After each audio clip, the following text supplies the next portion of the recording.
5,000 మందికి మనం చేసినప్పుడు ఎన్ని గంపలు మిగిలాయి, ఇప్పుడు 4,000 మందికి మనము భోజనం అందించినప్పుడు ఎన్ని గంపలు మిగిలాయి అనేటువంటి ప్రశ్న వేసేవాడు కాదు. It's not rewriting of the same incident. ఎలాగైతే కొండ మీద ప్రసంగము, మైదానంలో ప్రసంగం రెండు వేరు వేరు, ఆ ఆడియన్స్ వేరు, ఈ ఆడియన్స్ వేరు. ఇక్కడ కూడా 5,000 మంది ఆడియన్స్ వేరు, ఈ 4,000 మంది ఆడియన్స్ కూడా వేరు అనేటువంటి విషయాన్ని మనం దాని మీద ఎక్కువ ఫోకస్ చేయాల్సిన పని లేదు.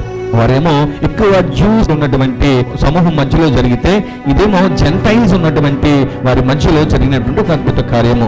ఈ 12 గంపలు లేదంటే 7 గంపలు సూచించేది కూడా దానినే. 12 గంపలేమో 12 ట్రైబ్స్ ని సూచిస్తుంటే, ఈ 7 గంపలు అనేటువంటిది జెంటైల్స్ అంతా సమూహం అంతటిని రెండు కలిపి ఏమి తెలియపరుస్తుంది మనకని గాని మనం గమనించినట్లయితే, సర్వమానవాళికి తానేమైనాడో తెలియపరుచుకుని వారిని తన వైపు నడిపించడం అనేటువంటిది ఆయన ముఖ్య ఉద్దేశము. Is not an ordinary man, is a son of God అనేటువంటి విషయం చెప్పకనే తెలుసుకునేటువంటి రీతిగా ఆ సంఘటనలు జరిగాయి.